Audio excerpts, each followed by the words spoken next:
皆様こんにちは。今、長野県池田町です。池田町といえば、北アルプスの絶景、大展望。ほらほら、見えてまいります。正面、左の常念岳から、大景の有明山。その右に、ずらりと並ぶ、後ろ立山連峰の山々。白馬三山まで、きっちり見えてます。素晴らしい。さすがは池田町だ、と思いませんか？ここは、安曇の池田クラフトパークです。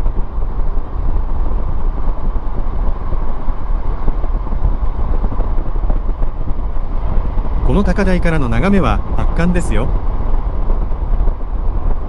ここに住みたくなってしまうでしょ？でも、ここは住宅地じゃないんですよね。残念ながら。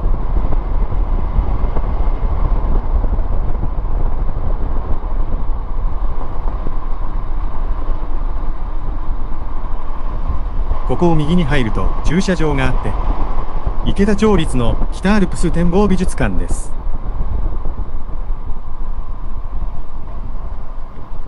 ここからの大展望は池田町の中でもピカイチです。北アルプス展望美術館の名に恥じない圧巻そのもの。この超パノラマ感は池田町へ来ないと味わえません。そしてこの長めのチャンネルからのおすすめ上の重要な注意点としては、とにかく晴れた日の早い時刻に訪れることです。高瀬川を挟んだ東側の対岸の高みから北アルプスを超パノラマとして眺めるのですから、東から昇った太陽が背後にある間が最高なわけです。左の常念岳の南方向から北の白馬方向までをすべて巡航できれいに眺めたければ、時刻は早ければ早いほど良いわけです。天気が良かったらまっすぐに池田町へどうぞ。笑顔。北アルプス展望美術館も朝9時には開館です。さて、県道51号まで降りてきました。正面の有明山、存在感があって格好良い。地元の富士山ですから、笑顔。さて、右折して大町市へ向かいます。長野県道51号大町高階線。この道は安曇を南北に走る他の幹線路。国道147号や北アルプスパノラマロードに比べれば比較的空いているので、混雑時に長野道安曇野インターから白馬方面へ北上する際、インターを出たら一旦東側の国道19号を経由してこの県道51号を使って北上するのも一手です。先ほどまでの展望の光線についても、北向きに見るには比較的遅い時刻まで恵まれます。混雑時にインターを出てから国道147に向かうのは無謀だし、北アルプスパノラマロードへ向かうのも高瀬川に出るまでの混雑がなかなかのものですよね。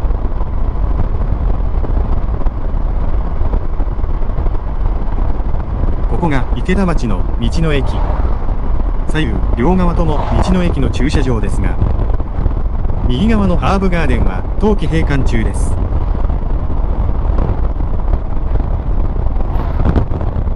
この県道51号も信号もあるし、池田町の中心を通り抜けることになりますが、建物の密度の高い区間が短いので、比較的展望も効くので覚えておいて損はありません。それに余裕があったら池田町でしかありえないような贅沢な北アルプス展望スポットがたくさんありますから、まずは一度寄り道してみてくださいませ。都会住まいの知人でも何度も安曇野に来ているのに、高瀬川の左岸側は走ったことがないという人が意外に大勢おられるのです。もったいないです。本当に。それにこの県道51号はずっと直線路が続くので、運転初心者にも優しいです。笑顔。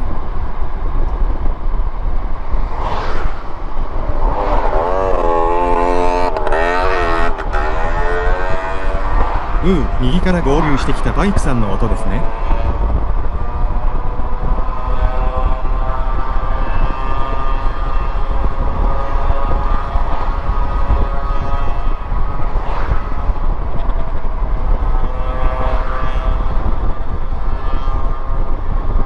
ほら、少し開けた場所から後ろ立山連峰が見えます。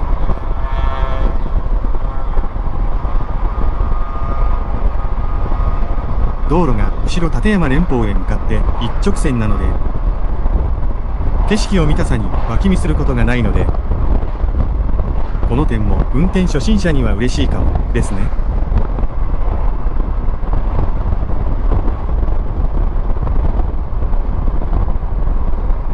徐々に池田町の中心部に入ってきました。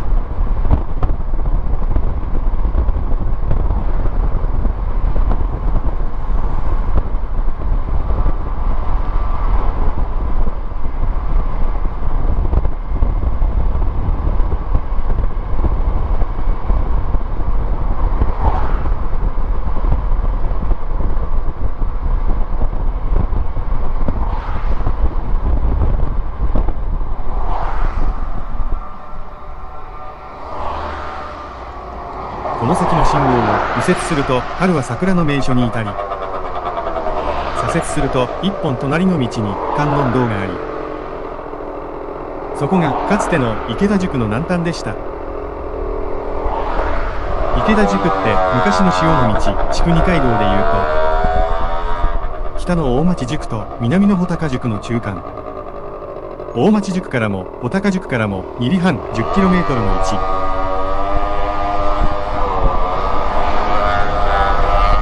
なら池田は宿場として栄えたんだと思うでしょうが、実はその後の蚕糸工業が盛んになった頃がピークだそうです。化学繊維が入ってきて蚕糸工業が衰退するまでは、安住で一番にぎわっていたのは池田だったそうで、今では想像もできないことですが、昭和の半ばまで池田町には100名を超える芸者さんがいたそうです。さらにそんな大正15年から昭和13年にかけての一時期、池田町には私鉄まであったのです。本当ですよ。現在の JR 大糸線の安住大岩駅から分岐して、現県道329号の現高瀬橋のすぐ隣で高瀬川を渡り、延長 6.94km に6つの駅がありました。今や地元教育委員会の跡地標柱が立っているだけで、遺構らしきものもほとんどなくなってしまいました。そしてこの信号を左折して高瀬川を渡っていくと、JR 大糸線の信濃松川駅が近いです。地元の人以外はほとんど知らないでしょうが、高瀬川の対岸、現在の松川村信濃松川駅は、私鉄だった時代は池田松川という名前で、昭和12年国有化に伴い信濃松川と改名されました。その後、私鉄があった頃、途中駅があった藍染村と合併したり、陸郷村や広津村や明科町の一部を編入して大きくなり、現在では町営バスで篠ノ井線の明科駅や大糸線の穂高駅へも出られるようになってますが、やはり元々の池田町中心部から一番近いのは高瀬川対岸の松川村の信濃松川駅なので、松川村のど真ん中の JR 信濃松川駅のすぐそばに、池田町管理の池田町営の駐輪場が存在しています。歴史的にもその関係の深さを感じさせられます。さて、この信号から右が長野県道274号浦賀池田線。秋ならここから 6.5km ほどでたどり着ける。大峰高原七色大楓が見事なのでおすすめです。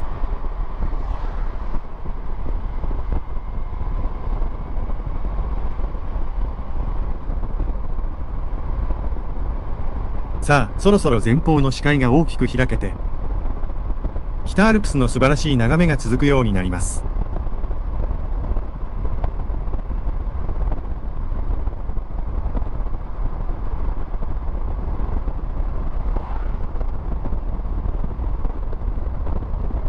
それにしても延々と直線でしょ？笑顔。池田町って北アルプスの眺めは最高なのに、その北アルプスから適度に離れているから、積雪は少ないし、積もってもすぐ溶けるし、何より好天で安住全部が厚い雲に覆われていても、真っ先に明るくなることが多いです。もちろん西のアルプス側によればよるほど、北の大町市側へ近づくほど天候回復は遅いです。ただ池田町も降水量が少なく気温の格差が大きい内陸性気候そのものなので冬は寒いです。さあもっと寒い大町市がもうすぐです。笑い。北アルプスの白い山々がどんどん大きく迫ってきます。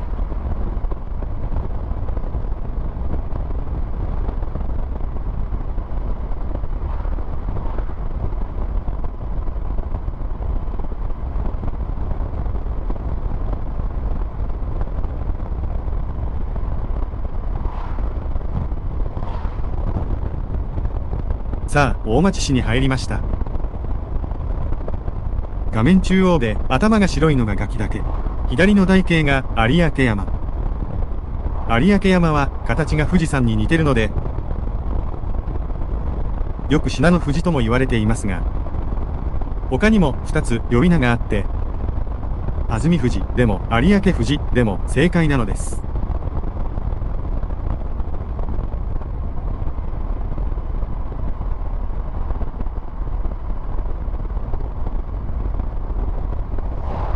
次の信号は宮本交差点。国宝仁科神明宮へ行くのに、小型車ならここを右折するのが最短路です。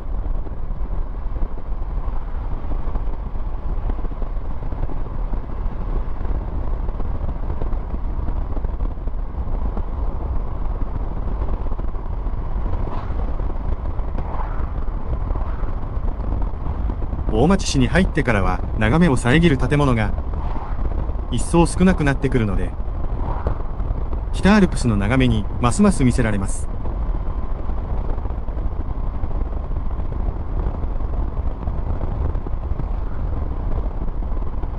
白いアルプス、景色、いいですね。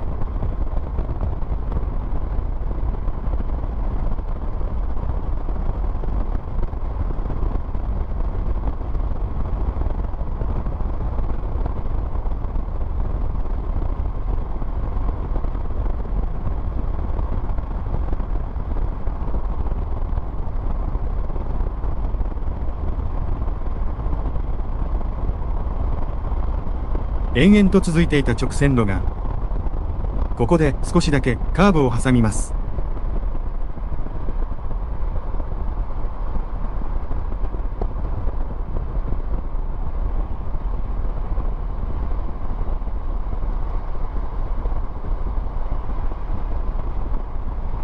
そしてまた直線路、笑顔。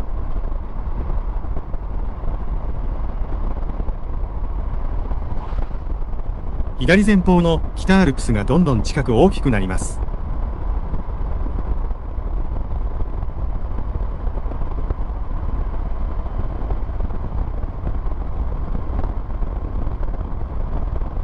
ガキ岳も向きが変わって見える面が移動しました。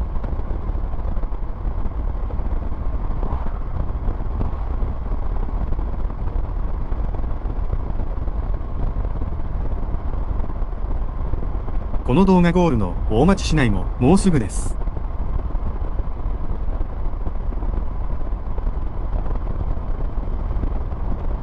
そういえば前方の歩道橋。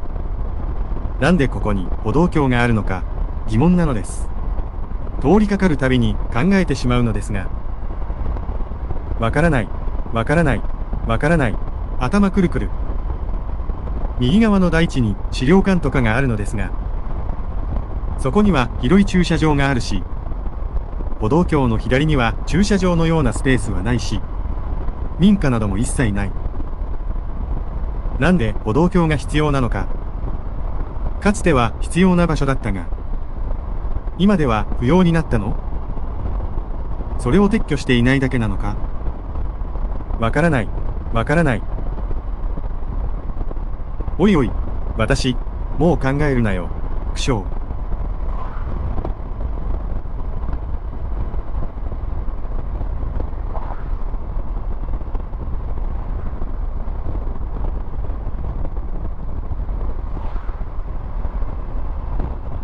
だんだん大町らしい景色になってきました。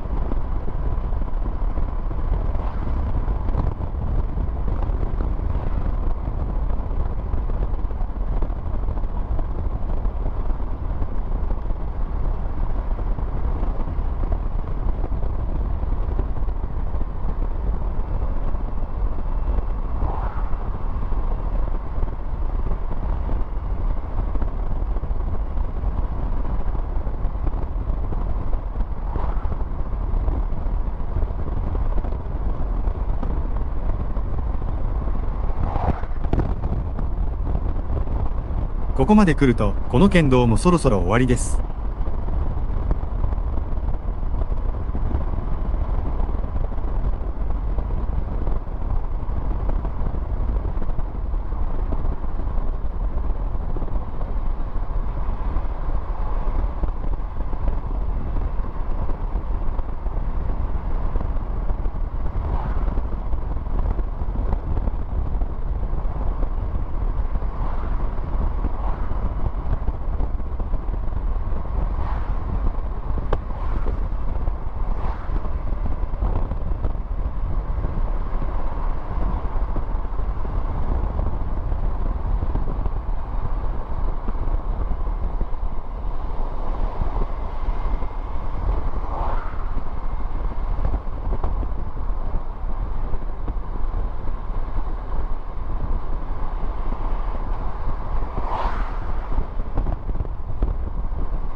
県道51号は左へカーブして起点の朝日町交差点へ。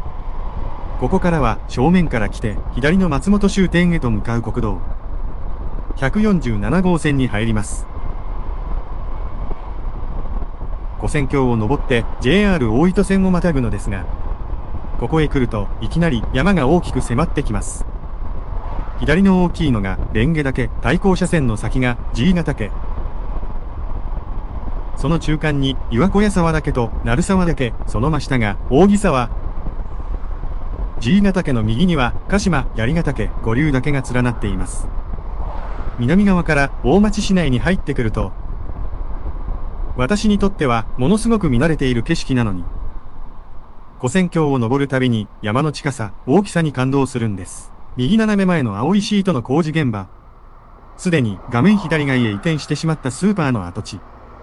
長年放置されていたけど、いよいよ解体が済み、商業施設、プラス上部は住居になるそうですが、それがどの程度五線橋からの眺めを塞ぐのかが、正直少し心配な私です。不安。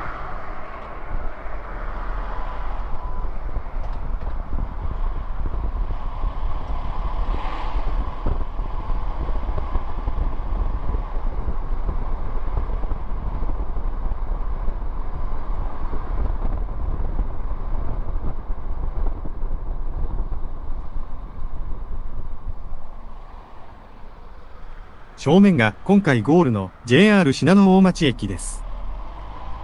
その真後ろには高狩山が見えてます。